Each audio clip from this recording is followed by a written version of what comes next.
السلام علیکم. وعلیکم السلام. کیسے مزاج ہے؟ تو اللہ کا برکت میں تو کہانی منزل بہ منزل آگے بڑھ رہی ہے. مجھے یاد پڑتا ہے کہ ہم پچھلی ٹیسٹ کے اندر آپ کو ذکر کر رہے تھے اپنے ججز کے اپائنٹمنٹ کے طور پہ, اور آپ نے کہا کہ آپ ان 9 خوش نصیبوں میں سے ایک تھے جو کئی ہزار لوگوں سے کے ساتھ بیٹھے مقابلے امتحان میں اور پاس بیٹھے. جی وہی تھا سلسلہ. اور پھر میں نے بتایا جیسے کہ خیرپور میں پہلی پوسٹنگ ہو گئی. خیرپور کراچی سے تقریباً 350 کلومیٹر 400 کلومیٹر دور. ماحول بالکل انٹیریئر کا, اور ہم کراچی کے کوئی سندھی سے بالکل زبان سے واقف نہیں. پھر سندھی کا ٹیچر رکھا, سیکھی سندھی. تو چاہے وہ گلابی سندھی کیوں نہ ہو, لوگ اپریشیٹ کرتے تھے. ہم ٹوٹی ٹوٹی سندھی بولتے تھے, بڑے شوق سے بولتے تھے, تو لوگ بہت اپریشیٹ کرتے تھے, چاہے وہ وکلا ہو, چاہے وہ لیٹیگنٹ ہو, چاہے پولیس ہو, چاہے کولیگ ججز ہو. ایک تو میں نے دیکھا کہ جب میں پہلی دفعہ خیرپور میں پوسٹنگ پہ گیا اور وہاں پہ کولیگ ججز تھے, وہ سب سندھی اسپیکنگ ججز تھے. انہوں نے اتنا ویلکم کیا اور انہوں نے کہا کہ بھئی آپ کراچی کے بندے ہو اور کراچی سے آئے ہو, آپ بالکل محسوس نہیں کرنا کہ آپ کراچی سے دور ہو. آپ ہر چیز میں ہم آپ کی مدد کے لیے موجود ہیں. اور جناب پہلے دن کھانے بھی دوسرے ججز کے گھر سے آئے اور بڑا اکوموڈیٹ اور بہت ہی زیادہ انہوں نے اپنی خوشی کا اظہار کیا. تو کوئی احساس ہی نہیں ہوتا. اسی طریقے سے وکیلوں میں یا لیٹیگنٹ پبلک, مطلب کوئی کسی قسم کی میں نے وہ مطلب لسانی تفریق نہیں دیکھی کہ لسانیت کہیں پر موجود ہو یا کوئی پریجوڈیسز ہو یا کوئی کسی کو دوسری زبان بولنے والے کو کم حیثیت دے رہے ہوں. محبت, ہر ایک محبت. نہ کسی میں نے دیکھا کہ نہ, حالانکہ خیرپور ایک شیعہ اسٹیٹ ہوتی تھی اور شیعوں کی اکثریت ہے, لیکن کوئی کسی قسم کے پریجوڈیس مجھے نظر نہیں آیا.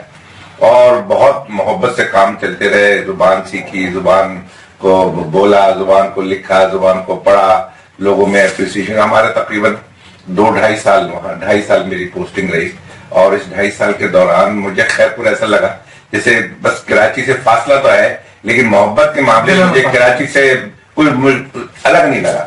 اور میں ہمیشہ کہہ رہا تھا کہ خیرپور میرا دوسرا گھر ہے کراچی کے بعد. بلکہ یہ ہوا کہ جب میرا وہاں سے ٹرانسفر خیرپور سے کراچی ہونے لگا تو اس کے بعد لوگوں نے دعوتوں کا سلسلہ, ایک ٹریڈیشن ہوتی ہے کہ فیئرویل دعوتیں ہوتی ہیں, تو اتنے لوگوں نے انوائٹ کیا, زیادہ تر وکلا ہی حضرات تھے. تو انہوں نے کوئی مطلب, اب میرے پاس ٹائم نہیں تھا, تو ہمارے ایک جج صاحب بیٹھے ہوئے تھے میرے پاس. تو ایک صاحب دعوت دینے آئے کہ سر آپ نے سب کی دعوتیں تو قبول کر لی ہیں, مجھے آپ نے محروم رکھا ہے, یہ تو میری بڑی بے عزتی ہو جائے گی بار میں. کہ میں نے کہا بھائی اب میرے پاس ٹائم نہیں ہے. تو وہ جج صاحب بھی میرے پاس برابر میں بیٹھے تھے, کہنے لگا بھی دیکھیں شیروانی صاحب کے پاس ٹائم تو دن کا تو سب ٹائم ختم ہو گیا, اب ان کے پاس سونے کا ٹائم رہ گیا ہے. آپ کہیں تو آپ میرا سو جاتے. تو اسی طریقے سے آپ دیکھیں سندھ کا کون سا شہر تھا جہاں پہ انٹیریئر میں مہاجرین آباد نہیں ہوئے. لاڑکانہ میں پورے مطلب علاقے مہاجرین کے آباد ہیں. نصیر آباد, لاڑکانہ کی ایک تحصیل ہے نصیر آباد, وہاں پر مہاجرین بسے. اور اسی طریقے سے دادو میں اور سکھر میں, میر پور خاص میں, مطلب سندھ کا کون سا شہر تھا جہاں پر مہاجرین آباد نہیں ہوئے اور جہاں پہ ان کو تکالیف ہوئی ہوں. لوگوں نے جو ہے وہ اپنے سینے سے لگایا. اور مطلب وہ لوگ کہتے تھے کہ بھئی یہ جو طبقہ آیا ہے یہ پڑھا لکھا طبقہ ہے, اور یہ ہمارے لیے بھی سود مند ہے کہ ہمارے بچے بھی ان سے سیکھیں گے. تو مطلب یہ جب صورتحال ہو تو آپ کیسے کہہ سکتے کہ اس میں اگر کوئی بات میں کوئی تفریق پیدا ہوئی تو اس میں مہاجرین کا قصور نہیں تھا. جہاں تک مجھے یاد پڑتا ہے, ممکن ہے بڑھاپا آ گیا, ابھی حافظہ بھی کمزور ہو گیا ہو, کہ جب مارچ 1940 میں قرارداد پاکستان پاس ہوئی, منظور ہوئی, تو اس کے بعد ایک بڑا مرحلہ یہ تھا کہ اس کو کوئی مقامی اسمبلی سے اس کو ریٹیفائی کروایا جائے تاکہ اس میں کوئی وزن آ سکے. تو شاید سندھ کی اسمبلی واحد تھی جس نے اس کو انڈورس کیا, اور جی ایم سید نے پیش کیا. 23 مارچ 1940 کے قرارداد میں مسلم اسٹیٹ کی بات ہوتی ہے, اور سندھ اسمبلی نے مسلم اسٹیٹ کی بات. بالکل. اور وہ جی ایم سید نے اسمبلی میں قرارداد پیش کی, اور پہلی قرارداد جو پاکستان کی حمایت کی. تو مطلب یہ قرارداد پنجاب کے اسمبلی سے پاس نہیں جی سب سے پہلے سندھ سے ہوئی اور ثابت کیا مطلب سندھ بھی، بلکہ ابھی کچھ دنوں پہلے میں ڈاکٹر ذوالفقار کی بات تک کلپ تھا وہ سن رہا تھا، اس نے کہا یہ پاکستان جو ہے سندھ تو پاکستان کی ماں ہے. جی اچھا، ہم نے ایک تاثر بنائے رکھا کہ جو اس میں ظاہر ہے پولیٹیشن نے میں ڈیوائڈ کیا، بھٹو کے حصے ساری ڈویژن آئی، پوری دلوں میں نفرتیں آئیں، بلکہ ایوب خان کے حصے آ گئی تھی مہاجر ورسز پٹھان، اور بھٹو کے حصے آ گئی تھی مہاجر ورسز سندھی. اور اس میں سندھیوں کی جو مہاجروں کے بچے تھے وہ اپنے آپ کو واقعی سمجھنے لگے کہ ان کے پودینے کے بڑے باغات سے چھوڑ کے آگے تھے یہاں پہ، جس میں جھولا جھولا کرتے تھے ان کے بزرگ، اور یہاں آ کے جو نا پنجابیوں نے اور سندھیوں کا استحصال کر دیا. کوٹا سسٹم کی بہت بات ہوتی ہے، تو اب گفتگو آگے چلتی رہے گی، میں آپ سے بات کرنے کا بڑا مزہ آ رہا ہے. بہت سے لوگ یہ بات نہیں جانتے کہ جب پاکستان آزاد ہوا ہے تو اس کے بعد یہاں پہ کراچی میں جو مہاجر سے ہارڈلی 2% کی سیریز تھی، بیوروکریسی میں ان کا پورا فل چھائے ہوئے تھی. اور لیاقت علی خان نے کوٹا سسٹم کو انٹروڈیوس کیا تھا اور مہاجروں کے لیے 3% کوٹا رکھا تھا یہ. اور بعد میں جو اس کو تبدیل کیا ہے مہاجر اور سندھی کے اندر، وہ یحییٰ خان نے تبدیل کیا، بھٹو نے تبدیل نہیں کیا ہے، سندھ یہی اور سندھ. پچھلے دنوں میں نے ایک کتاب میں دیکھتا ہوں، اس کتاب کو پڑھاؤں میں جی، یہ کتاب ٹنڈو آدم سے کراچی یادداشتیں، ڈاکٹر رضوان اللہ صاحب کی. اس کی ایک بات بھی بڑی پیاری لگی اس میں. ڈاکٹر صاحب یہ لکھتے ہیں کہ بھائی میں انٹیریئر سندھ کے کوٹے پہ آیا ہوں اور میری طرح سے اور بھی بہت سارے مہاجر ہیں جو کہ انٹیریئر سندھ کے کوٹے کے اوپر امتحانات پاس کر کے آئے گے. تو ایسے سچ بولنے والے لوگ موجود ہیں جو یہ کہتے ہیں کہ یار یہ مت کہو کہ کوٹا سسٹم سے کراچی والوں کا استحصال ہوا ہے، ہم نے تو بینیفٹ اٹھایا ہے. تو یہ ہے جو مطلب انٹیریئر میں تھے تو زبان کی بنیاد پہ تو کوٹا نہیں. تو مطلب کہ آپ کی یادیں بڑی اچھی ہیں، تو کوئی ریگریٹس نہیں؟ اللہ کا شکر احسان ہے کہ کوئی ریگریٹ نہیں ہوا. اور جیسے میں نے کہا نا کہ جب یہ ہوا کہ آپ سلیکٹ کریں کہ آپ کو عہدہ چاہیے یا آپ کو اپنا ایمان اور اپنا جو آپ کا کمٹمنٹ ہے وہ اس پہ آپ کنٹینیو کریں گے، جب دونوں کی چوائس ہی تو ہم نے عہدہ چھوڑ دیا. تو ریگریٹ تو جب ہوتا ہے جب میں مجبور ہوتا، جی میں غلط کام کر رہا ہوں. جب غلط کام کرنے کے لیے کوئی پریشر ہی نہیں ہے. آپ کو ان وکیلوں سے کبھی رشک نہیں آیا 20-20 لاکھ روپے کیس لیتے تھے ہارنے کے لیے؟ نہیں، اس لیے رشک بھی نہیں آیا اور نہ ان کے ساتھ مجھے کوئی کسی قسم کی اور برائی نظر آئی کہ ہر ایک کا اپنا رزق اللہ تعالیٰ لکھتا ہے. دیکھیں نا، رزق کا معاملہ اللہ تعالیٰ نے 100% اپنے ہاتھ میں لیا ہے. ٹھیک ہے، ہر ایک جو انسان پیدا کیا گیا ہے اس کا رزق اس کی قسمت میں لکھ دیا گیا ہے. آزاد جو کیا گیا ہے وہ یہ کیا گیا آپ اس رزق کو حرام ذریعے سے کماتے ہیں یا حلال ذریعے سے. کیا آپ صرف صبر کریں، رزق آپ کو ملے گا. جیسے میں نے جو سنی ہے کہاوت حضرت علی کی کہ حضرت علی جو ہے وہ کہیں دورے پہ تھے اور ایک مسجد پہ نماز کا وقت ہوا تو اپنے گھوڑا وہاں کھڑا کیا اور اس ایک آدمی کو کے حوالے کیا کہ تم اس کی حفاظت کرو، میں نماز پڑھ کے آؤں. تو جب نماز پڑھ کے آئے تو وہ آدمی غائب تھا اور زین بھی غائب تھا، گھوڑا کھڑا ہوا تھا. تو وہ زین لے کے چلا گیا. خیر انہوں نے شہر میں ڈھونڈا اور وہ زین ایک دکان پہ مل گئی. تو اس سے پوچھا بھائی کہ تم نے کتنے کی خریدی؟ انہوں نے کہا میں نے 2 درہم کی خریدی. تو حضرت علی نے کہا کہ میں جب جانے لگا تھا میرے دل میں ایک خیال تھا کہ جب میں واپس آؤں گا تو اس شخص کو 2 درہم اس کی محنتانے کے طور سے دوں گا.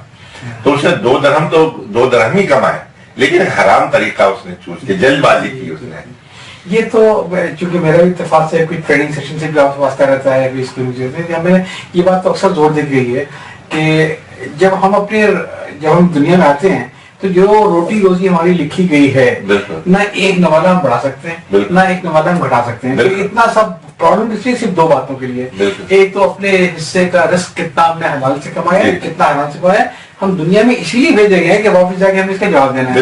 اور جب وہ رزق ہمارے پاس آ گیا تو کتنا ہم نے خود غرضی پہ خدا کو ناراض کرنے کے لیے خرچ کیا اور کتنا ہم نے اللہ کی رضا کے لیے خرچ کیا. جب بھیا واپس جائیں گے تو یہی جواب دینا ہے. یہی 2 چیزیں کرنا ہے تو انسان کے دنیا میں آنے کو تک نہیں سکتا. حلال اور حرام کا خرچ. بالکل. تو انسان کے اپنے عمل پہ منحصر ہے کہ وہ اس کو حلال کر کے کماتا ہے یا حرام کرتا ہے. ملنا تو وہی ہے جو اللہ تعالیٰ. اس لحاظ سے میں ان وکیلوں کو جو لاکھوں روپے فیس لیتے تھے اور اب کروڑوں تک بات پہنچ گئی ہے. وہ ان کو اللہ تعالیٰ نے ان کی قسمت میں اتنا دیا ہوا ہے. اب وہ اگر محنت کر کے اس کو حلال کر کے کر رہا ہے تو اس کی اچھی خوش قسمتی ہے, اور اس کو حرام کر رہا ہے تو اس کی بدقسمتی ہے. آپ کی بات مجھے بہت اچھی لگی کہ میں آپ میں سے کئی لوگ ایسے ہیں جو دوسروں سے بہت لاکھ دیتے اللہ نے انہیں خوشحال بنایا ہے, ٹھیک ہے, لیکن اس کا مطلب یہ نہیں کہ جس کا کم خوشحال ہو وہ کہیں گے اس کے بعد حرام کی کمائی ہوگی. ہر ایک کا اپنا اپنا عمل ہے, اس کا جواب دہ ہے. تو ہم بات کر رہے تھے کہ کراچی کی پوسٹنگ. اب تو کراچی میں پھر یہ میں 1984 تک رہا, اور 1984 مجھے دوبارہ خیرپور کی ایک تحصیل ہے گمبٹ, جی ہاں, گمبٹ میں پوسٹنگ ہو گئی. اچھا, یہ 1984 سے ہے, اور میں وہاں گمبٹ میں رہا 1985 تک. اچھا, اب بنگلے ضرورت سنتے ہیں. اچھا, وہ بنگلے جو ہے اس میں کوئی شک نہیں کہ بنگلے تو ہوتے ہیں, لیکن اب وہ سب بنگلے بھوت بنگلے ہو گئے.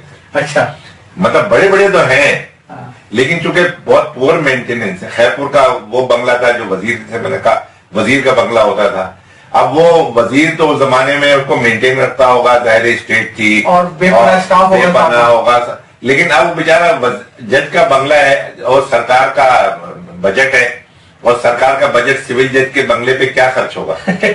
تو وہ ہر سال کچھ اس کی لیپا پوتی ہو جاتی تھی اور اس کو نیا رنگ دے دیا جاتا تھا, لیکن وہ بھوت بنگلہ لگتا تھا. اسی طریقے سے گمبٹ میں بڑا بنگلہ تھا. وہ مطلب میں اکیلا, میری شادی ہو چکی تھی اور میری وائف ہوتی تھی, اور بنگلہ اس میں کئی کمرے سارا کچھ, تو ہمارے لیے وہ ایک مصیبت بنا ہوتا تھا. وہ اسٹاف کوارٹرز, وہ دھوبی باورچی نہیں, وہ ساتھ نہیں, وہ الگ, مطلب یہ ججوں کے ساتھ.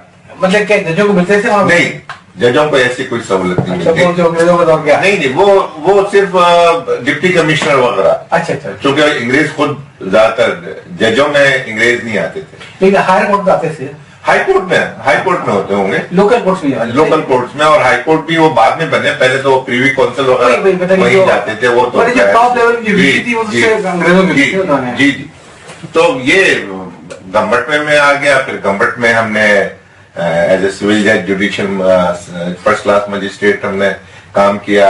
اب خیرپور کے لوگ بھی ہمیں پہچان گئے تھے, اور ایک ریپوٹیشن تو پہلے پہنچ جاتی ہے. تو اب وہی میں پھر بات کروں گا کہ 84 میں جب میں آیا ہوں اب چارج لینے کے لیے, تو میں سکھر ایکسپریس چلتی تھی, اور سکھر ایکسپریس میں میں بیٹھا اور گمبٹ پہ اترا, اور رات کو جب میں اترنے لگا تو اندر سے آواز آئی, ارے بھائی وہ خیرپور آ گیا. میں نے کہا یہ آواز اس وقت رات کو کچھ تقریباً 4 بجے تھے, یہ تو کوئی جج صاحب کی تھی. میں نے کہا تو جج صاحب کی آواز ہے, کسی کی خیریت پتہ نہیں کیا. تو انہوں نے کہا نہیں, ابھی خیرپور نہیں آیا, ابھی گمبٹ آیا ہے. تو وہ پھر خاموشی ہو. دوسرے دن پتہ چلا کہ وہ ایک دوسرے جج صاحب بھی اسی سے ٹریول کر رہے تھے جو خیرپور میں پوسٹنگ تھی, وہ سینئر جج تھے. تو مطلب یہ کہ یہ روٹین تھا, مطلب عام پبلک ٹرانسپورٹ کو استعمال کرنا, اور تصور نہیں تھا کہ کیا کیسے اپنی گاڑیاں, اپنی عیاشیاں, سارے کچھ. تو اب تو ظاہر ہے کہ یقیناً سیکیورٹی کی بھی بہت ضرورت ہے, لیکن سیکیورٹی کے نام پہ پروٹوکول کا بھی بہت بڑا مطلب میں نے بڑا انجوائے کیا. وہ گمبٹ کی پوسٹنگ ہو گئی. مجھے یاد ہے چھوٹی چھوٹی لطیفے بھی ہوتے ہیں, میں آپ کو سناؤں. تو خیرپور اپنا گمبٹ یہ رات کو تقریباً 4 بجے 4:30 بجے ٹرین پہنچی. جی. تو ایک دفعہ میں آ رہا تھا ٹرین پہ. اب جب گمبٹ آنے سے پہلے رانی پور وغیرہ آتا ہے اسٹیشن, تو میں نے کہا میں تیاری کروں, گمبٹ آنے والا ہے. تو میں واش روم میں گیا, اور واش روم میں نے اپنا وہ پشاوری سینڈل جو ہوتا ہے وہ پہنا ہوا تھا. تو اس کا کموڈ کا میں نے جو وہ کور اس کو اٹھایا تو میرا سینڈل نیچے گر گیا. اب میں بہت زیادہ پزل ہوا کہ اب میں کیا کروں. میں اب اسٹیشن پہ اتروں گا تو ننگے پیر اتروں گا, وہاں سے لوگ پہچانیں گے تو جج صاحب ننگے پیر جا رہے ہیں, یا میں کیا کروں, مجھے سمجھ میں نہیں آیا. ابھی ٹرین کھڑی ہوئی ہے. اچھا, اب میرے ایک طرف دھیان میں ہے کہ میں نیچے کسی کو بھیج کے اٹھوا لوں, لیکن میں نے کہا ٹرین چل رہی تو کیا ہوگا. اچھا, جیسے ٹرین چلی تو میں نے وہ زنجیر کھینچی, شاید کوئی آئے تو میں اس سے کہوں گا کہ بھائی یہ میرا جوتا اٹھا. لیکن ٹرین پھر چل گئی تھوڑی دیر بعد. اب وہ